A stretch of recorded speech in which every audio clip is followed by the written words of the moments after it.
យើងសួស្តីពុកម៉ែបងប្អូនទាំងគ្នាថ្ងៃនេះខ្ញុំចង់មកប្រាប់បងប្អូនថាការចំណងខ្ញុំនៅរៀនណារៀនសកលរៀនអីចឹងការនៅរៀនហ្នឹងខ្ញុំរៀននៅសកលបាត់ដំបងហើយពេលដែលខ្ញុំមកស្នាក់អាស្រ័យឬក៏ពេលខ្ញុំមកញ៉ាំបាយញ៉ាំទឹកពេលវាថាពេលចេញលេងពេលថាពេលគេឲ្យសម្រាកពេលយើងសិក្សាអញ្ចឹងគឺខ្ញុំតែងតែមកនេះគាត់លោកហើយនេះកន្លែងដែលខ្ញុំចំណាំមកគេងមកញ៉ាំមកស្នាក់អាស្រ័យពឹងពាក់ម្នាក់អាស្រ័យអញ្ចឹងណាបងប្អូនហើយខ្ញុំចង់មកឯនេះគឺរលឹកអត្តតការលឹកអ្វីមួយថាយើងធ្លាប់បានធ្វើអញ្ចឹងបងប្អូនហើយ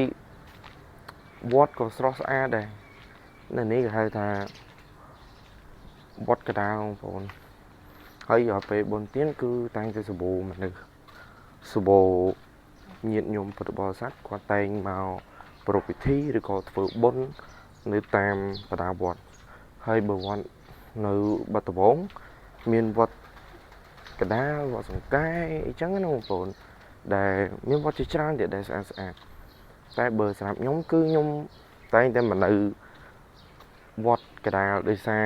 ការខ្ញុំនៅរៀនលោកគាត់ធ្លាប់មករៀនមួយខ្ញុំអីដែរអញ្ចឹងពេលខ្ញុំមកផ្ទះមកអីចឹងគឺខ្ញុំមកមួយគាត់ជូនថាយើងជូនលោកជូនអីចឹងហួរសូវចេះនិយាយវាថាបងប្អូនសូមអធិស្ឋានគាត់ថាពេលមកអញ្ចឹងក៏និមន្តលោកមកជាមួយអញ្ចឹងដែរទៅអញ្ចឹងណាបងប្អូនហើយវត្តកន្លែងមើល5បងប្អូនកន្លែងស្រស់ស្អាតមែនតើហើយអញនិយាយបានថាពេលតនេះពីការងារពីការសិក្សាបងប្អូនអូនអីគាត់តែងតែមកអង្គុយលេងនៅនេះដែរអញ្ចឹងណាបងប្អូនជួយបងប្អូននេះគឺជាបរិវេណនៃវត្តកដាលគឺស្អាតខ្លាំងមែនតើហើយនេះគឺជាភាសាដែលខ្ញុំនិយាយថាស្អាតហ្នឹងបងប្អូនជាមួយខ្ញុំដើរទៅមួយទៀតខ្ញុំចូលជួបបងប្អូនមកចាផ្លូវនៅវត្តគឺលោកអភិវឌ្ឍខ្លាចជាផ្លូវចាក់បេតុងផ្លូវដែលស្រស់ស្អាតខ្លាំងបងប្អូនអញនិយាយថាសម័យជឿនលឿនហើយអញ្ចឹងក្នុងវត្តក៏គេអាប់ដេតដែរបងប្អូនបើកន្លែងចំណុចនេះវិញគឺជាកន្លែងដែលបងអូនដែលគាត់ទៅនៃពីការងារគាត់អាចសារៈកន្លែងនៅវត្តចេះគឺតិចហើយពេលល្ងាចអញ្ចឹងគឺសម្បូរបងប្អូនគាត់តែងមកអង្គុយលេងហើយមានសភៅមានអីគាត់យកមកអានអញ្ចឹងណាព្រោះក្នុងក្រុងពេលខ្លះក៏អត់សូវមានកន្លែងរីឡែកដែរចឹងគាត់អាចមកកន្លែងនេះស្រស់ស្អាតដែរបងប្អូនហើយដូចជានេះចឹងញ៉ាំបងប្អូនខ្ញុំចូលកន្លែងនេះបងប្អូនមើលតិចហើយនេះគឺជាប្រាសាទមួយដែលចាស់បុរាណហើយស្អាតខ្លាំងបងប្អូនហើយក៏មានត្រីបងប្អូនណាត្រីបងប្អូន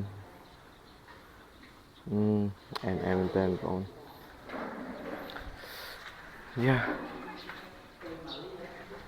ក្បាច់វិញអែមតែបងប្អូនក្បាច់កប់នេះគឺជាសំណង់ចាស់បុរាណមួយដែរបងប្អូនដែលវត្តកដាលគាត់បានរក្សាទុកនៅគេមរតកហើយនឹងក្បាច់ជាច្រើនបងប្អូនមើលតាមក្បាច់ស្រស់ស្អាតមែនតើអប្សរាស្អាតខ្លាំងបងប្អូនដូចបងប្អូនមើលឃើញគឺគាត់នៅតែរក្សាបានល្អមែនតើហើយកន្លែងនេះគេសម្រាប់ដាក់ចំណីត្រីអីចឹងណាបងប្អូនគេដាក់ចិញ្ចឹមត្រីអ្នកខ្លះគាត់យកត្រីមកប្រឡែងអីចឹងណាគាត់ប្រឡែងនៅនេះឯងគេប្រឡែងនៅនឹងហើយបន្ទាប់មកគេដាក់ចំណីដាក់អីនៅនឹងឯងនិយាយវាថាសម្រស់ខ្ញុំនៅតែនឹកគេនៅតែស្រស់ស្អាតដដែលដូចមកមិនឃើញខ្ញុំដើរថត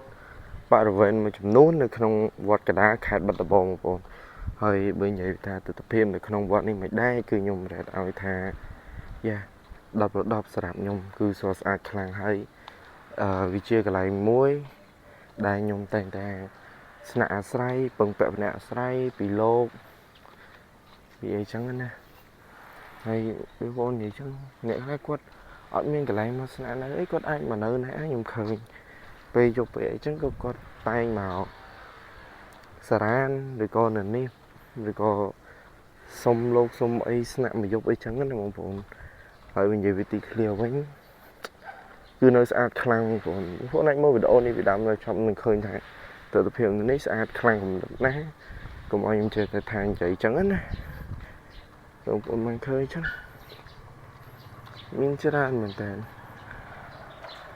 ពេលខ្លះបងដែលជានិស្សិតដែលគាត់មករៀនមកអីក៏អត់សូវមានថវិកាគឺគាត់អាចមកសុំលោកសុំអីនៅនេះបានរៀនសូត្រហើយស្អាតស្រ័យបាយទឹកក៏មិនណយដែរកាខ្ញុំនៅអូមហូបវិញឆ្ងាញ់បើថាដល់ខែបុណ្យទានវិញណូអែមកប់គ្រប់មុខបងមិនឃើញចឹងសម្រាប់ពូតូតដល់ពូឲ្យគាត់មកចង់រឿងស្នាស្រ័យនៅនេះអើសស្អាតខ្លាំងណាស់វត្តនេះហ៎ហើយលោកឥឡូវគាត់ដាំផ្កាដាំធ្វើសួនច្បារជុំវិញគាត់អែមបងប្អូនមកជ័យនេះទឿមកនេះហើយគាត់ផ្លែបន់អូលយមែនតើគ្រប់ហើយផ្កាច្បារគ្រប់មុខហ្មងចង់ស្វាយបងប្អូនចឹងថាវត្តគឺជាទីពឹងរបស់ញាតិញោមពុទ្ធបរិស័ទមែនណាអត់និយាយលេងបងប្អូនវីដេអូក៏មានតែប៉ុណ្្នឹងហើយនិយាយទៅនៅតាំងពីលោកបួសរហូតដល់សឹកអស់ហើយមើលទៅសឹកអស់ហើយនេះកុំភ្លេចបើចូលចិត្តនិងស្រឡាញ់កុំភ្លេចជួយ like subscribe ផងបងប្អូនបាយបាយជួបនៅវីដេអូក្រោយ